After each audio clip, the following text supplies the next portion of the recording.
Hello बच्चों, कैसे हो आप सब? और बढ़िया। चलो आज हम स्टार्ट करेंगे क्लास 12 का सेकंड चैप्टर। इसको क्या नाम है इसका? Current electricity. Current electricity.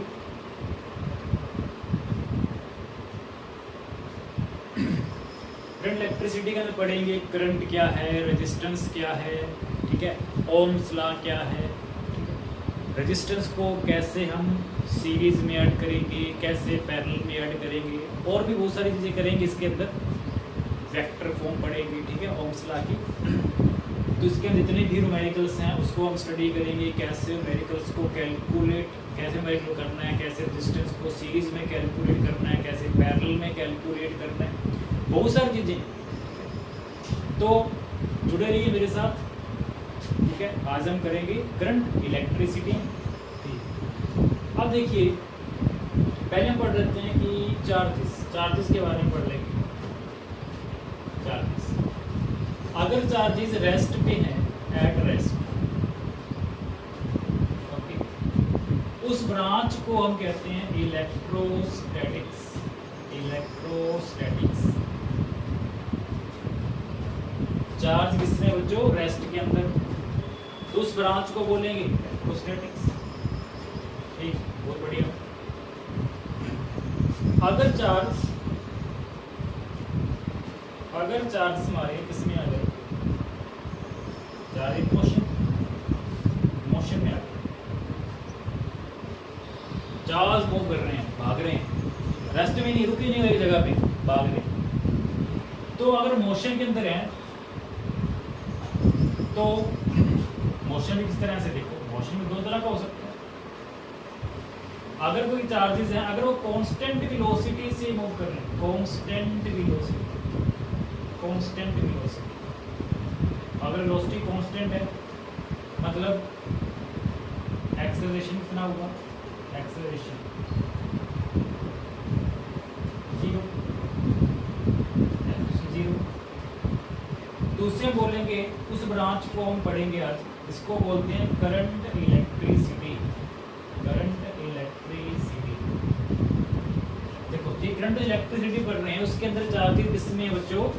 Motion के अंदर है। चार्जेस मोशन में, तो मोशन के अंदर भी उसकी वेलोसिटी दो तरह की हो सकती है। एक होती है कांस्टेंट वेलोसिटी, दूसरी हो सकती है वेरिएबल वेलोसिटी।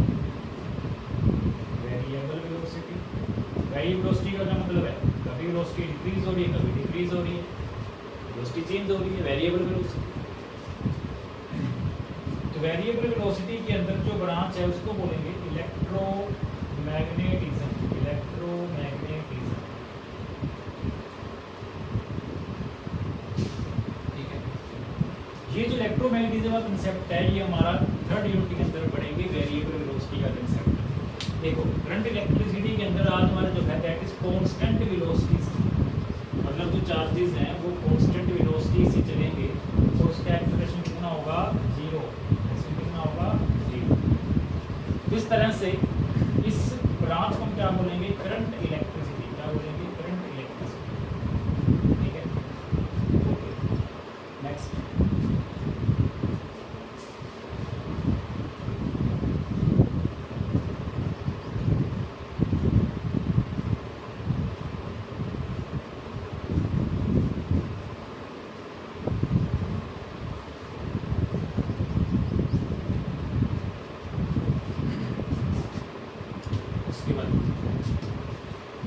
करंट इलेक्ट्रिसिटी, चलो पहले पढ़ लेते हैं करंट क्या होता है। सिंपल चीजें पहले पढ़ लेंगे। करंट क्या होता है? करंट क्या होता है बच्चों? Rate of flow of charge. The rate of flow of charge. Flow of charge, the rate of flow of charge is called current. Current को कैसे लिखेंगे? आई से नोट करके क्या है current? Rate of flow of charge मतलब क्या है? यहाँ पे टोटल चार्ज, और इसके नीचे क्या आ जाएगा? टाइम। टाइम आ जाएगा। रेट का क्या मतलब है? चार्जेस टाइम के रिस्पेक्ट में चार्जेस को भी ले लिया विद रिस्पेक्ट टू टाइम, इसे बोलते हैं rate of flow of charge, इसको क्या बोलेंगे करंट। ठीक है, ओके। तो करंट का क्या फॉर्मूला हो गया, चार्ज डिवाइड बाय में टाइम। अगर हम जो करंट निकाल रहे हैं, अगर निकाल रहे हैं एवरेज करंट निकाल रहे हैं, एवरेज आई एवरेज, उसको कैसे लिखेंगे, डेल्टा क्यू अपॉन ए डेल्टा टी। देखो मतलब आई निकालने का फॉर्मूला जो है that is total charge divide by में टाइम, टोटल टाइम। ओके, यहाँ से आई एवरेज करंट निकालने का जो फॉर्मूला है दैट डेल्टा क्यू अपॉन में डेल्टा टी। अगर हम बिल्कुल ही छोटे से अमाउंट के लिए, छोटे से टाइम के लिए अगर हमने करंट निकालना है बिल्कुल ही वेरी स्मॉल टाइम, उसको बोलेंगे आई इंस्टेंटेनियस। ठीक है, उसको कैसे लिख देंगे, डी क्यू अपॉन में dt। तो वेरी स्मॉल टाइम के लिए हम कौन सा फॉर्मूला लगाएंगे बच्चों, I instantaneous that is equal to D Q divide by dt।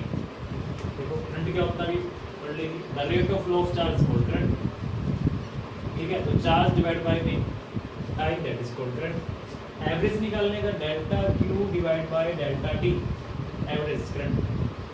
Instantaneous बहुत स्मॉल टाइम के लिए अगर करंट निकालना है, ठीक है, उसको क्या बोलेंगे, डी क्यू डिवाइड बाय, ये फॉर्मूला हम निकाल सकते हैं। उसके बाद देखिए अगर हम करंट देख रहे हैं, करंट का यूनिट भी देख लेते हैं, उनका क्या यूनिट है, यूनिट ऑफ करंट। अब देखिए करंट, इसका चार्ज का क्या होता है, कूलम, क्या होता है कूलम।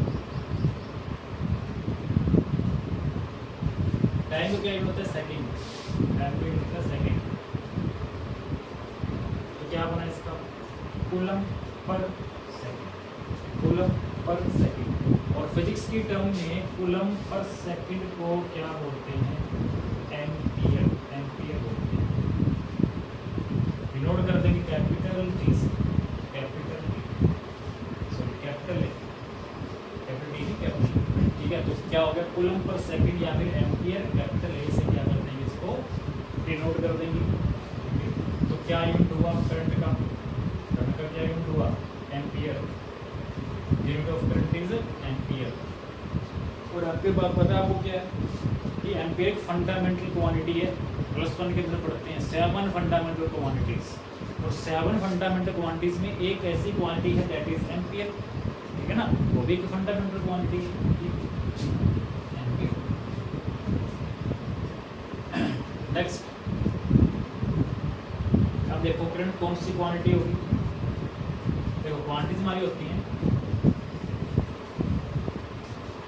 करंट है जो करंट, अच्छा जो क्वांटिटीज होगी तो दो तरह की, एक तो स्केलर और दूसरी होगी वेक्टर।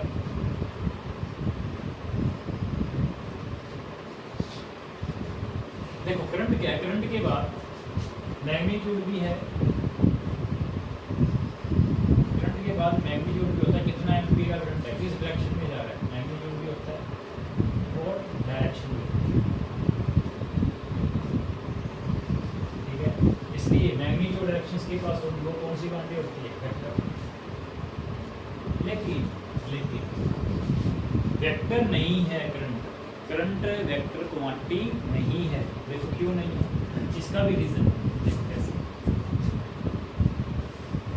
मान लीजिए यहाँ से वायर है, ये करंट लेके आ रही है 2 एम्पीयर, यहाँ दूसरी वायर है, ये करंट लेके आ रही है 3 एम्पीयर, इसके लिए कितना एंगल है, मान 60 डिग्री। तो यहाँ से हम करंट देख रहे हैं, यहाँ से टोटल कितना पास हो रहा है। अगर वेक्टर रूल लगा दें तो कितना टोटल इसका रिजल्ट कितना निकलेगा, टोटल रिजल्ट कितना निकलेगा इसका।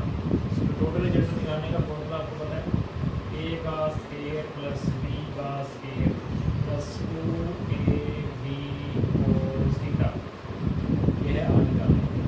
इसका क्या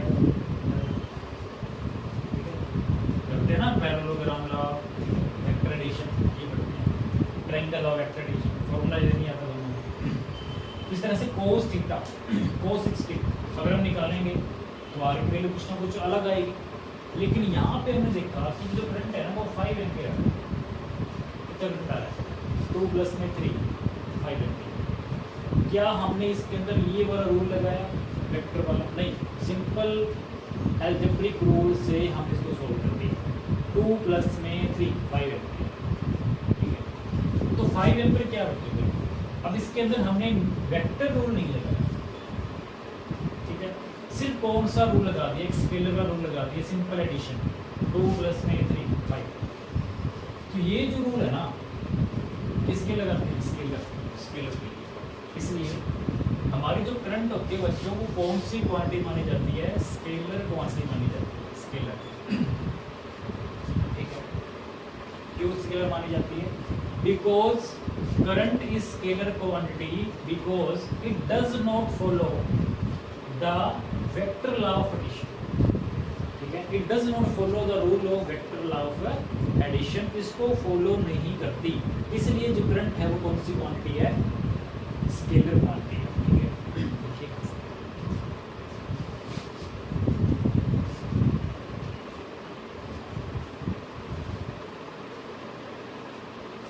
current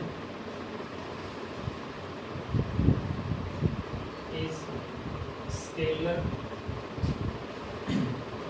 quantity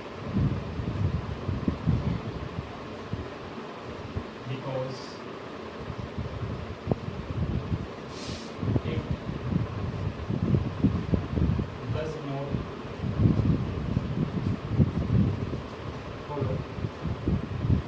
not follow the rule of vector addition,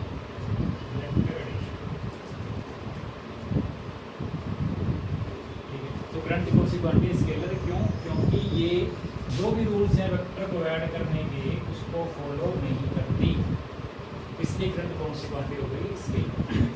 एक और भी क्वांटिटी होती है जिसको हम पढ़ते हैं, एक होती है स्केलर क्वांटिटी, बताया था आपको स्केलर। एक होती है वेक्टर क्वांटिटी, वेक्टर तो नहीं है, स्केलर हो सकती है। एक तीसरी एक अलग क्वांटिटी होती है, इसको बोलते हैं टेंसर। तो क्या बोलते हैं? टेंसर।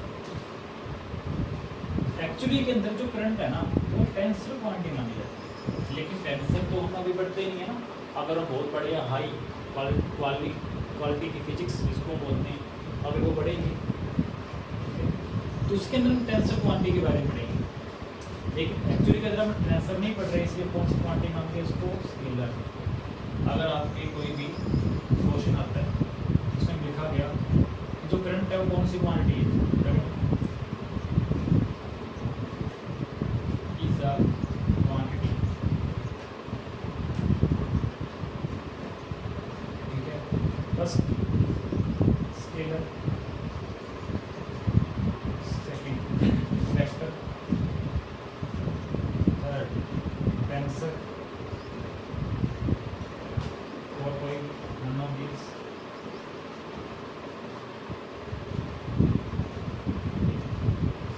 अब इसे हम कौन से लगाएंगे? हम टेंसर। मतलब अगर स्केलर, वेक्टर और टेंसर ये तीनों दिए गए हैं तो टेंसर ही करेक्ट आंसर होगा। लेकिन अगर टेंसर नहीं है, ठीक है, और यहाँ पे कुछ और दे दिया, कौन सी क्वांटिटी है? कुछ और दे दिया, ठीक।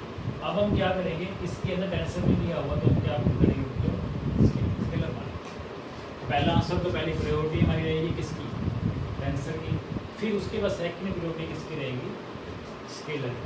तो करंट कौन सी क्वांटिटी एक्चुअली के अंदर होती है? टेंसर। लेकिन अब हम कौन सी पढ़ते हैं? प्लस टू के टेंसर पढ़ते नहीं है, इसलिए क्या मानते हैं इसको? स्केलर। हमने पढ़ लिया करंट क्या है। करंट क्या होता है? Rate of flow of charge current बोलते हैं। करंट को आई से नोट करते हैं, इसका यूनिट है वो एम्पीयर होता है। करंट निकालने का formula charge divide by time. Average current निकालने का formula delta Q divide delta T. Instantaneous current निकालने का formula D Q over D T. इस बेस में कुछ न्यूमेरिकल कर लेते हैं। देखिए न्यूमेरिकल्स,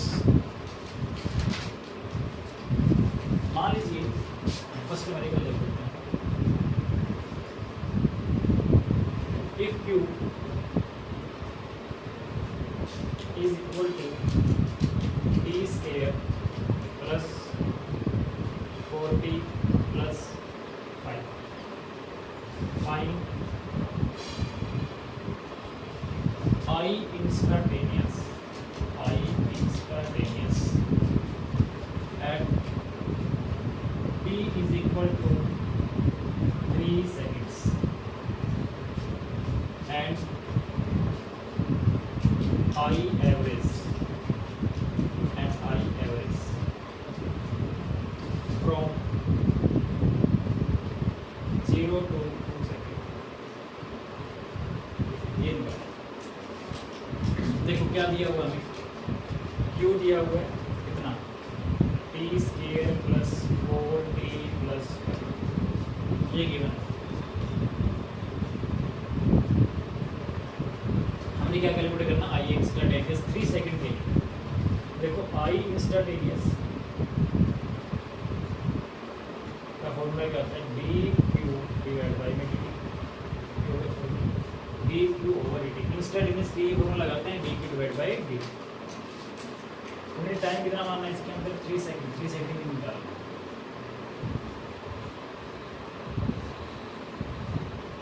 तो देखो डी बाई डी टी को क्या करते हैं, क्यू की फॉर्मूला कितना है, डी का स्क्वायर प्लस 4t प्लस 5। इसका क्या करेंगे, डेरिवेटिव रिस्पेक्ट टू टाइम। इसका क्या करते हैं, डेरिवेटिव क्या आ जाएगा, 2t प्लस टी का हो गया 1 4। ठीक है, मतलब क्यू यहाँ से जो आई इंस्टेंटेनियस निकाला है इसके अंदर क्या वैल्यू आती है, D Q by D T की 2t plus 4 I instantaneous is equal. उसके अंदर हम कितनी सेकंड करना है, 3 सेकंड के लिए। तो टी को क्या कर देंगे, 3 सेकंड। तो आई इंस्टेंटेनियस इज इक्वल टू, तो इस टी के क्या कर देंगे, टी की जगह 3 तो 6 प्लस में 4 कितना आया, 10 एम्पियर। हो गया। इंस्टेंटेनियस करंट निकाल रहे थे कितने सेकंड के लिए, 3 सेकंड के लिए। तो हमने कितना आया, 10 एम्पियर। ठीक, बहुत बढ़िया। चलो उसके बाद हम निकाल रहे हैं एवरेज, आई एवरेज का क्या फॉर्मूला है, delta Q divide by delta T, delta Q over delta T. Delta Q कैसे लिखा है, Q2 माइनस में Q1 ले सकते हैं, इसको करें T2 minus T1, Q2 minus Q1, T2 minus T1। अब हमने क्या निकाला, देखो Q2 माइनस Q1, पहले हमें Q2 निकालना पड़ेगा, कैलकुलेट करना पड़ेगा Q। तो Q2 कैसे निकालेंगे, देखो ये Q1 से मतलब यहाँ से आई एवरेज निकाल रहे हैं, 2 0 से लेकर 2 से। पहले क्या करेंगे, Q2 फाइनल चार्ज से निकालेंगे। क्या पुट करेंगे यहाँ पे, T को 2 सेकंड, यहाँ पे 2 सेकंड पुट करो, कितना आ जाएगा, 2 का स्क्वायर कितना आ जाएगा, 4 प्लस यहाँ पे पुट कर रहे हैं 2, कितना आ जाएगा, 8 प्लस में 5 कितना यहाँ से 70। ठीक है, Q1 निकाल लेंगे। Q1 के लिए क्या पुट करेंगे, T को 0, ये फाइनल है इनिशियल। ठीक है, 0 पुट करेंगे, ये 0 हो गया, ये भी 0 हो गया, प्लस यहाँ पर ओनली 5 है, 5। ठीक है, ओके। तो यहाँ से हम निकालेंगे आई एवरेज कितना आ रहा है, Q2 70 माइनस का 5 divide by T2 minus T1, T2 कितना है 2 माइनस 0 कितना आ जाएगा, यहाँ से वैल्यू बाई में कितना आएगा, 6 एम्पियर। जैसे हम दोनों फ्रंट हमने कैलकुलेट कर लिया, आई इंस्टेंटेनियस भी निकाला, आई एवरेज भी निकाला। बहुत ही आसान, बहुत ही आसान। फिजिक्स तो आई आसान है ना, बहुत बढ़िया।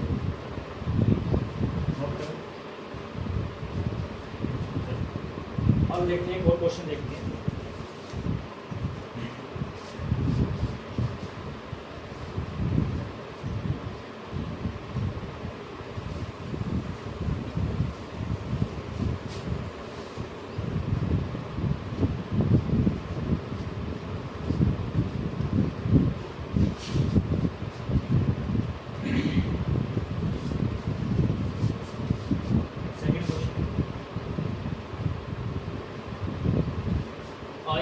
इक्वल टू टी का square plus 1 find Q from through a cross section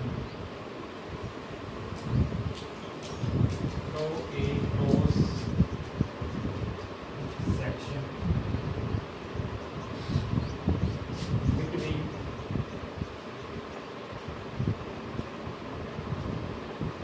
0 to 3 seconds.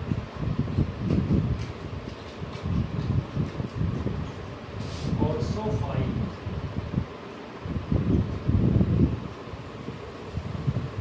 the number of electrons.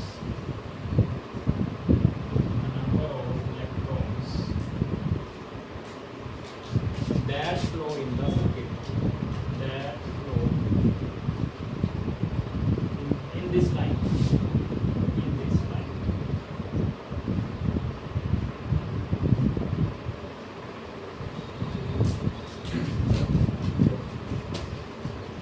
हमें क्या दिया हुआ है? एक तो आई दिया हुआ, कितना दिया हुआ है? टी स्क्वायर प्लस क्या निकालना है? फाइंड क्यू, क्यू निकालना है। देखो आई का फॉर्मूला, आई इंस्टेंटेनियस का क्या फॉर्मूला है? Is equal to D Q over d. तो हम इसको ऐसे लिख सकते हैं ना, d Q is equal to I into d लिख सकते हैं। अब दोनों तरफ क्या करते हैं? इंटीग्रेशन कर दें। डी क्यू की इंटीग्रेशन करेंगे कितना बनेगा? क्यू, ये तो निकालना है क्यू। आई इंटू डी टी, आई की वैल्यू कितनी है? टी स्क्वायर प्लस 1 इंटू में डी टी। इंटीग्रेशन करने कहाँ से कहाँ? 0 से 3 सेकंड, तो 0 से 3 सेकंड। ठीक है, कितना हो गया? नेक्स्ट देखिए, Q is equal to T का square into D T. D का स्क्वायर कितना बन जाएगा? T Q by 3 plus 1 into D T क्या बन जाएगा? टी। ठीक है, तो इसका हमने इंटीग्रेशन कर दिया, लिमिट हमारी 0 से। नेक्स्ट क्यू कर रहे हैं, यहाँ से क्यू निकालेंगे, यहाँ से क्या करेंगे? अपर लिमिट माइनस लोअर, ये बन जाएगा। तो क्यू इज इक्वल टू कितना बनेगा? 27 डिवाइड बाई 3 प्लस 9 पे। ठीक है, तो क्यू कितना आया? 12 फुल। क्यू कैलकुलेट कर लिया हमने, कितना आया? 12 फुल। ठीक, क्यू कैलकुलेट कर लिया। तो क्यू हमें करना निकालना है कि क्रॉस सेक्शन है कोई, जैसे कोई कंडक्टर इस तरह से कोई कंडक्टर है, इसके अंदर भी क्रॉस सेक्शन है। इस क्रॉस सेक्शन में कितने चार्जेस फ्लो करते हैं? 12 फुल के चार्जेस। क्यू कितना फ्लो करते हैं? 12 फुल। कितने सेकंड के लिए? 0 से 3 सेकंड के लिए। हम यहाँ पे रुके 0 से 3 सेकंड तक देखा, 0 1 2 3 कितने चार्ज निकल गए? 12 कूलम चार्जेस पास आउट हो।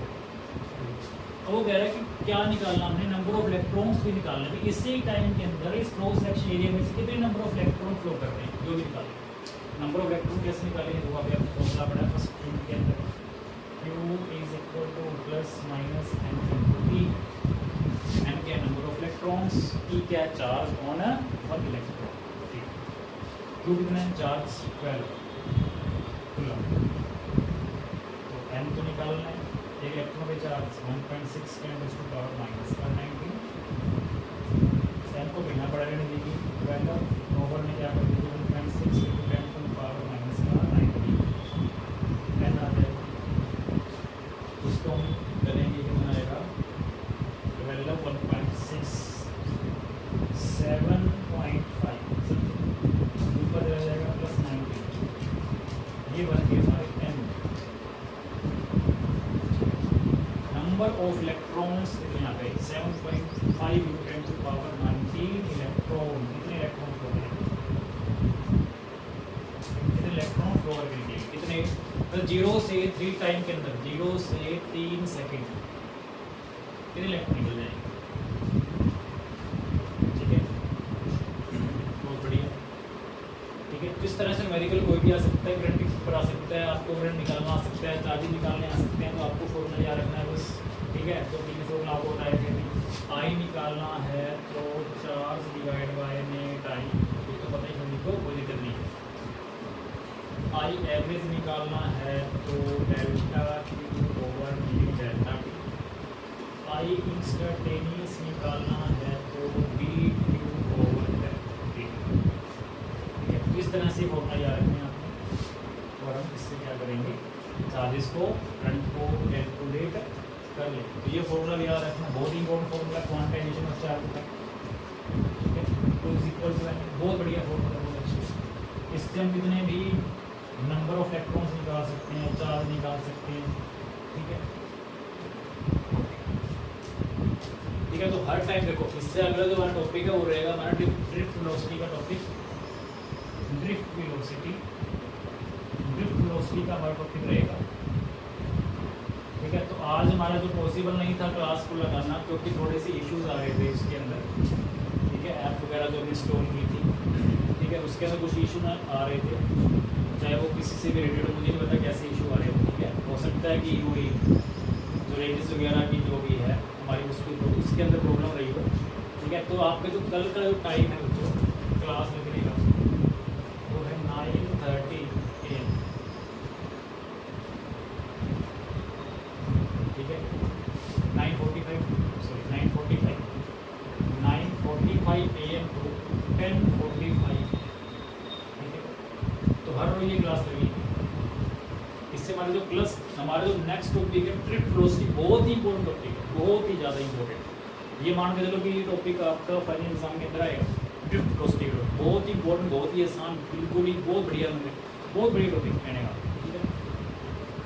अब देखो ड्रिफ्ट वेलोसिटी का जो टॉपिक हम करेंगे कल पढ़ेंगे, ऑनलाइन क्लास लगेगी आपकी, ठीक है। आज थोड़ा सा इशू आ गया तो इसको हो सकता है कि सही हो सकता है, मे बी पहली बात तो हो ही जाएगा, ठीक है।